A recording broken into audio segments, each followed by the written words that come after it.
Linda Fairstein is an author and former prosecutor. From 1976 until 2002, she served as head of the Sex Crimes Unit at the Manhattan District Attorney's Office. She's also the author of a best-selling series of novels featuring Manhattan prosecutor Alexandra Cooper. I spoke with Linda Fairstein in 2008. I would love to know, first of all, how did you get involved in the legal field? Where did that decision come from? I had always wanted to write, and I had a very loving but practical father who used to say to me when I was a teenager, "You have nothing to write about, so think about a career." He wasn't wrong. And it was much earlier. I graduated from college in 1969, and as some of your older listeners will recall, there were many careers in which there were not a lot of doors open, but some were beginning to spread a little bit. So my other interest, beside writing, was public service. And I was very much a child of the John Kennedy generation, ask not what your country can do for you. I was fortunate enough, I became thoroughly enthralled with criminal law and the criminal justice system and helping people as a young law student, and was lucky enough to get my foot in the door of the Manhattan DA's office when there were only 7 women in a field of 200 or so men. What was the biggest surprise, would you say, about working in the field? I guess, especially for me, because like the Law and Order SCU show, my crimes were crimes of violence against women and children. I'd never seen of it, so I'd never given any thought to how unwelcoming, how unfair the system was. Our laws at the time, when I came to the practice, were based on 17th century British law. And so women, for example, this is long before DNA. I mean, we didn't have our first DNA case till 1986. No use of that science in the court system. So in my earliest cases, victims were not allowed in the courtroom, not even allowed to step foot in the courtroom to tell their story unless in a sexual assault case there was independent evidence beside the victim's word. It was the only crime that required that independent evidence. So we had to fight to change laws. We had to fight to change public attitudes about these crimes. And at my advanced age now, if I'd look back, I probably would have said, somebody else needs to do this. I don't have the fortitude. And as an idealistic young law student, there were a whole bunch of us who were ready to try to take on the system. That's definitely a theme that continues to come up. Yesterday, I had the pleasure of interviewing Lee Child, and the whole idea of justice, or in this case, injustice, has come up again and again, specifically the notion of justice being a completely different concept than law. And I was wondering what your thoughts about it and how far away we are now, or on the other side, how far we may have come to sort of bridge that gap between what people perceive as justice and what people perceive as the modern laws in this country.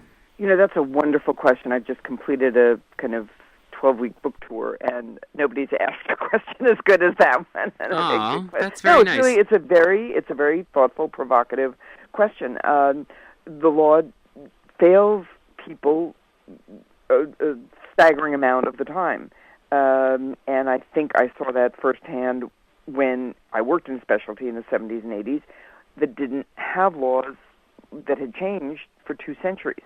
And so we've always been playing catch-up in this field. And Lee Child, I love his books. I admire him enormously. He's got this great Jack Reacher, his protagonist, his character is kind of paladin. I mean, he's roaming, he's righting wrongs all over the place, pops up in a city and does what he needs to do. Whereas my character, and I'm saying this with a big smile, because writing what I know, she works within the system. Right. But she tries to change the system and make it respond just as we did. And it's a slower process. You're not going out with the .45 and shooting the bad guy in the town square. Right. There are times it might be good to have my character do that. Well, yeah, thank you for making my segue so easy. I mean, I was going to ask you, of course, about this character that you've created, Alexandra Cooper, which is your protagonist in your series of novels, and she's a Manhattan prosecutor. And yes, like you said, she operates within the boundaries of the law, as opposed to Jack Reacher, who, he's really committed to justice, but he's also a vigilante, and he's this dark outlaw. So there's this huge paradox. And I was going to ask you, what do you think is the paradox about your character, Alexandra Cooper? Well, it's a really good question. Of course, there are times that Alex would like to call Jack in the middle of the night and say, "Come back to Manhattan. I need you. Right. Do this for me." Well, for me, it's a number of things. I mean, one of the reasons I set out to write, and this book is the 11th one in the series, was because I wanted a strong woman in a non-traditional role as a protagonist, and that was very much the way I entered the profession. Now, Alex is so much younger than I am, Alex Cooper, my protagonist, that she doesn't have all of the obstacles that sort of women my period did. She entered the system sort of in the 90s rather than the 70s. But the battles still go on, and the attempts to use cutting-edge forensics, for example, still go on. She tries to use a very new technique called familial search. If I don't in DNA, if I have the blood of somebody who's not the killer, but it's the brother of the killer, it's so close that scientists can tell me whoever committed this crime has the same biological mother and same biological father as this person. The courts don't yet in New York allow me to go arrest the brother and take his blood. Right. Some places they do. So maybe it's not the most dramatic example. They do it well on Law and Order, but the law evolves constantly, which is one of the most exciting things about it. You see it all the way from local cases to, of course, the Supreme Court decisions. So I love using the law and through the crimes that occur to try and right the wrongs and save the vigilantes for the time that I fail. When you left the district attorney's office in 2002, you continued to consult and write and lecture, and you served as a sex crimes expert for CNN, MSNBC, Larry King, among others. Were you writing full-time at that point? Yeah, my first book was a nonfiction book that I was asked to write, and that was published in '93, and then I got permission to write my series of mysteries. So the first 5 books that I wrote, I was still prosecuting full-time. My 30th year was 2002. I witnessed 9/11 and literally saw the second plane crash from the window of my office and lost dear friends. And it was just a time of great reflection for me. And so early the following year, I stepped down and still, as you noted, continued to do a lot of work in the field. So what's changed is it was the right decision for me. It just was enough time in the field, and there were so many good people in place to carry on the work. But I will tell you that I miss it every day. I read a headline, I read a case, I want to be the person in my old office who investigates the crime and tries the case. If I could do anything, it would be to sort of be Jack Reacher under these occasions, and not the violence, but to just show up as the guy in the white hat and do justice. Do you think that that's made your writing better because you're able to channel this passion for the law into your now sort of new art form? I hope so. I think so. I think my enthusiasm for the work, for the importance of the work, for the vitality of the living law, that every year I just went down to the DNA lab that was in New York City, has a sparkling new state-of-the-art DNA lab, and I went down to tour it again and talk to my old buddies 2 weeks ago to see what is brand new in forensics. And I think my excitement for it is what I invest my character with.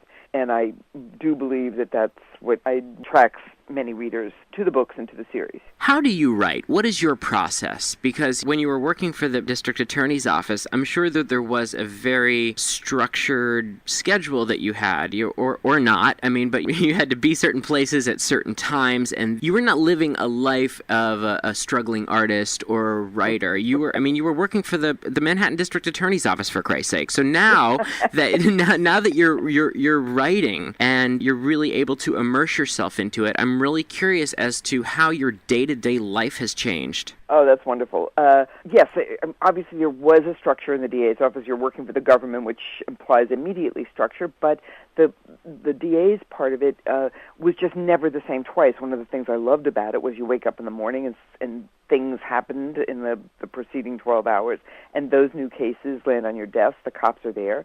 One of the things in my books that I really love to do is show the collegiality. My character, Alex Cooper, is never alone. Her door is open, which is the way it was, especially as I became supervisory. There were younger lawyers in my office morning, noon, and night just turning the corner and saying, I've never had this circumstance before. What do I do? Call the lab. There must be DNA results by now, and I can't get them. Can you get a detective assigned to go find these witnesses?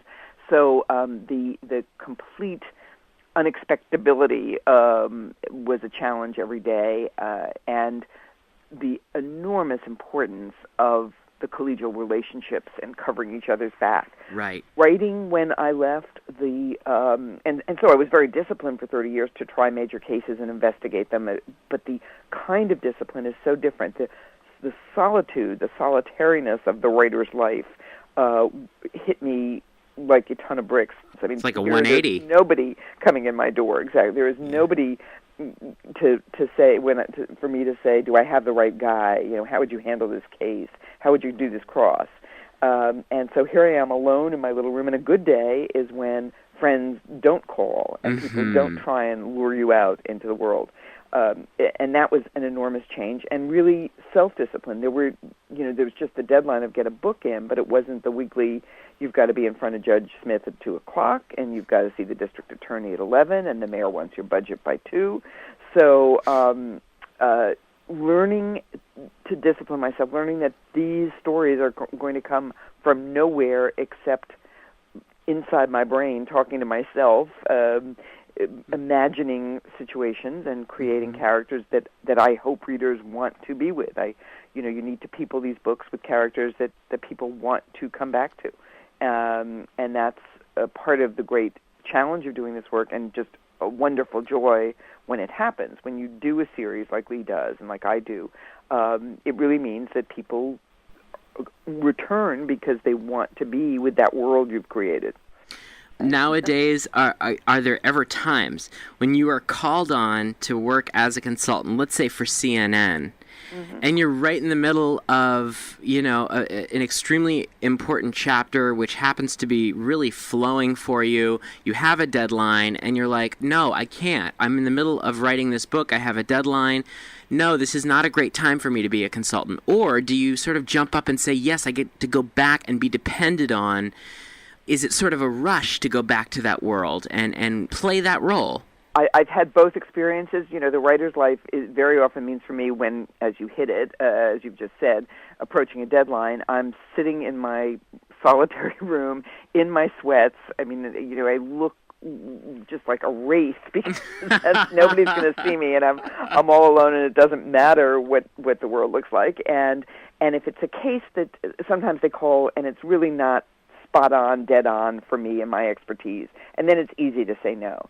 If it's the Craigslist killer recently, if it's something that resonates because it's exactly what I did and what I'm passionate about, the child who was killed in Florida, a domestic violence case, and there have been so many lately, then as long as they can do hair and makeup, right. I'm in the car, I'm on the way to the studio. If it's something I feel that I can add to the intelligent conversation and contribute, then it's interesting to do. It's always still a learning experience for me, and nice to be able to educate people who want to listen. Well, Linda Fairstein, it has been truly fascinating speaking with you, and I really thank you so much for your time and for joining us this morning. Great questions. I hope you'll come out to one of the events. I certainly will, and I hope to meet you this weekend. That's great. I look forward to it. Okay, Linda, Thanks take so care. much. Have a great day. Thank you. Bye-bye. Bye.